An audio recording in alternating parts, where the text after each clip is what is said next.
बहुत समय पहले विजयगढ़ नाम का एक राज्य था, जहां राजा प्रताप का शासन था। राजा प्रताप अपनी बुद्धिमत्ता और न्यायप्रियता के लिए प्रसिद्ध थे।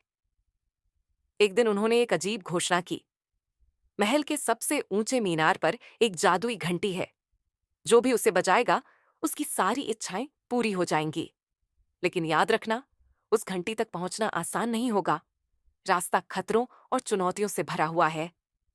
सारा राज्य इस खबर से गूंज उठा। हर कोई घंटी तक पहुंचने का सपना देख रहा था, लेकिन खतरों का डर बहुतों को रोक रहा था।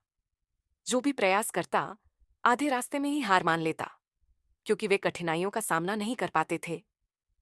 लेकिन एक गरीब लड़का था, जिसका नाम अर्जुन था, जिसकी मां बहुत बीमार थी। अर्जुन ने यह चुनौती स्वीकार करने का निर्णय लिया। उसकी एक ही इच्छा थी कि उसकी मां ठीक हो जाए। अर्जुन अपनी यात्रा पर निकल पड़ा। सबसे पहले उसे एक गहरी खाई मिली। वहां एक टूटा हुआ पुल था, जिससे पार जाना लगभग असंभव था। अर्जुन ने चारों ओर देखा और एक मोटी बेल देखी, जो खाई के पार फैली हुई थी। अपनी जान जोखिम में डालते हुए उसने बेल को पकड़ा और धीरे धीरे खुद को दूसरी तरफ झुला लिया। उसका दिल तेजी से धड़क रहा था, लेकिन उसने हिम्मत बनाए रखी और आगे बढ़ता गया। थोड़ी दूर चलने के बाद अर्जुन की मुलाकात एक जादूगर से हुई। जादूगर ने उसे रहस्यमयी मुस्कान के साथ कहा, यदि तुम आगे बढ़ना चाहते हो, तो मुझे अपनी सबसे मूल्यवान वस्तु देनी होगी। अर्जुन ने अपने सामान की ओर देखा। उसके पास कोई कीमती चीज नहीं थी, सिवाय एक पुराने कागज के, जो उसकी मां ने उसे दिया था। उस कागज पर एक संदेश लिखा था, सत्य और मेहनत ही तुम्हारी सबसे बड़ी संपत्ति है। अर्जुन ने वह कागज जादूगर को दे दिया। जादूगर ने अर्जुन की आंखों में गहराई से देखा और एक रहस्यमय हंसी के साथ कहा, तुम्हारी ईमानदारी ही तुम्हारा सबसे बड़ा खजाना है। आगे बढ़ो, लेकिन ध्यान रखना, तुम्हारी अगली चुनौती तुम्हारे साहस को डर के खिलाफ परखेगी। अब अर्जुन एक घने अंधेरे जंगल में पहुंच गया। अचानक चारों ओर अजीब आवाजें गूंजने लगीं और अजीब छायाएं उसके रास्ते में दौड़ने लगीं। उसका दिल तेजी से धड़कने लगा। वह नहीं जानता था कि यह असली खतरा था या सिर्फ एक भ्रम। उसने एक पल के लिए सोचा, क्या मुझे वापस लौट जाना चाहिए? लेकिन अपनी मां की बीमारी को याद करते हुए उसने साहस जुटाया और आगे बढ़ गया। जैसे ही अर्जुन ने डर को नजरअंदाज किया, एक बड़ा डरावना भूत उसके सामने आ गया और जोर से चीखने लगा। अर्जुन ने अपनी आंखें बंद की और सोचा, मुझे डर के सामने झुकना नहीं चाहिए, यह सिर्फ एक भ्रम है। और जैसे ही उसने यह सोचा, भूत गायब हो गया। अर्जुन ने समझ लिया कि उसने अपने डर को हरा दिया है। अब अर्जुन महल के सामने खड़ा था। प्रवेश द्वार पर दो विशाल पहरेदार खड़े थे। उन्होंने अर्जुन को देखा और कहा, घंटी तक पहुंचने के लिए तुम्हें हमें कोई कीमती चीज देनी होगी।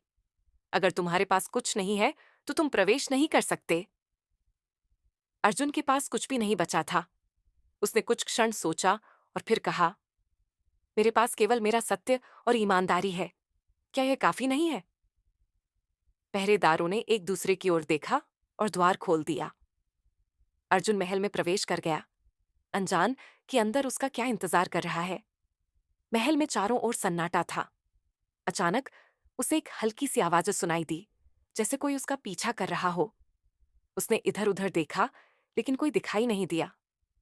धीरे धीरे वह घंटी के पास पहुंचा, लेकिन जैसे ही उसने उसे छूने की कोशिश की, एक तेज हवा चलने लगी। तूफान के बीच अर्जुन ने घंटी बजाने की कोशिश की, लेकिन घंटी हिल ही नहीं रही थी।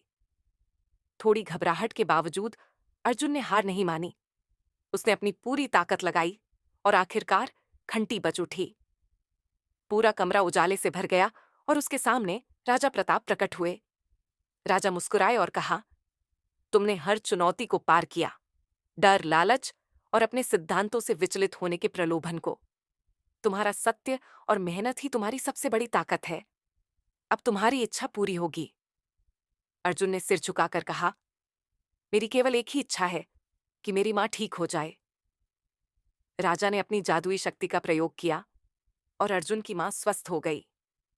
अर्जुन की मां पूरी तरह ठीक हो गई और राजा ने अर्जुन को अपना एक विश्वास पात्र मंत्री बना लिया।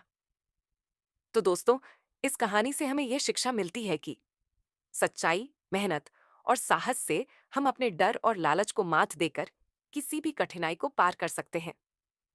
धन्यवाद। ऐसी और इंटरेस्टिंग कहानियां सुनने के लिए हमारे चैनल को सब्सक्राइब कर लें।